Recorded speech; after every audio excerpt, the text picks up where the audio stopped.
Elevated, इतनी ऊंची हस्ती कि लेडीज के अंदर सिर्फ एक ही कलंदर हुआ है और वो राबिया बसरी है।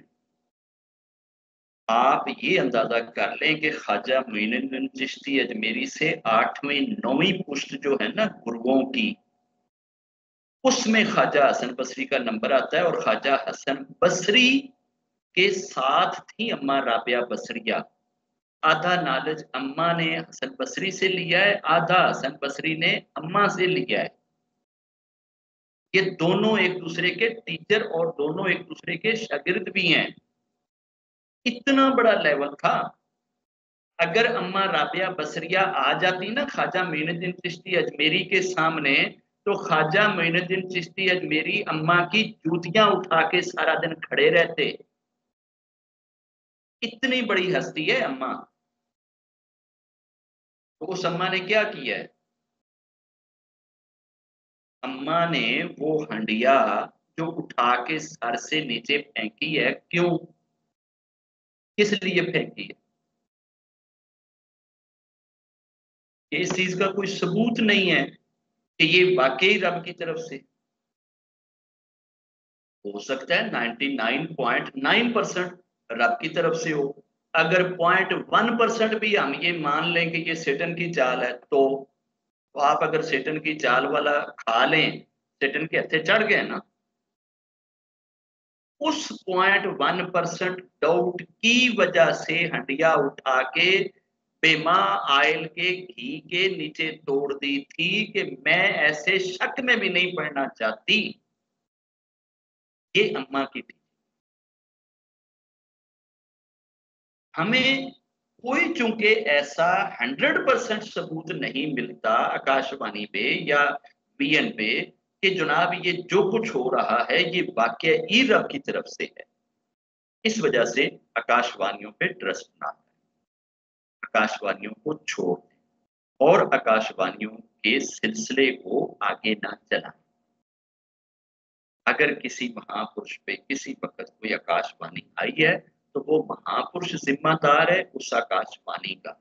उसके सही गलत का बोझ या क्रेडिट वो उस महापुरुष के सर है, तुम्हारे सर नहीं है। हमारे सर पे क्या चीज खड़ी है? किसी भी आने वाले महापुरुष के ऊपर आने वाली आकाशवाणी नहीं। हमारा हिसाब किताब रब ने आकाशवाणियों से नहीं लेना। हमारा हिसाब किताब हमारे एक्सपीरियंसेस या विजन से नहीं होना। हमारा हिसाब किताब होना है एज पर कुरान के आपने कितना फॉलो किया, कितना डिनाई किया। सानू लित्र पैने ने एदे ते, साडा स्वर्ग ते नरक दा फैसला होना है एदे ते। जिहदे ते फैसला होना है उन्होंने असीं छड्ड देने और असीं दाएं बाएं वक्त जाया करने। अगर कोई भी हम ग्रंथ पकड़ लें, तो उसके सही होने की आज हमें कौन कसौटी देगा या कौन हमें सर्टिफिकेट देगा कि इसका एक एक पत्थर, इसका एक एक पन्ना ठीक है, इस पे लिखी हुई हर बात ठीक। कुछ चीजें तो ओपन अल ऐलान अल्लाह की टीचिंग के खिलाफ नजर आ जाती, अंधे को भी नजर आ जाती हैं कि यार ये चीज गलत है। तो ऐसी ग्रंथ के ऊपर हम कैसे विश्वास कर लें कि ये ठीक है, हमने इसको फॉलो कर। आपको अगर एक कोई भूल भुलई बना दे और कहा जाए कि इसमें बीच में एक जगह पे सांप है, ठीक है, ये 10 रास्ते हैं, पता नहीं किस रास्ते के बीच में एक सांप है और वो सांप इतना जहरीला है कि उसने अगर आपको डस लिया ना तो 10 सेकंड में आपकी डेथ हो जाएगी। और दूसरी तरफ हम एक लंबा रास्ता बता दें कि जनाब यह लंबा रास्ता है, ये भी उत्थे ही जाता है, यह भुल भुलइयां भी घूम फिर के जांदियां उत्थे नहीं, लेकिन इत्थे सप है, तो आप उस रास्ते को इख्तियार करोगे, चाहे वो जितना भी शार्ट हो। यार की पता किते विच वड़ जाए सारे, जब कुछ सप ने दस लिया तो फिर असं सारी जिंदगी इत्थे ही रह जावांगे।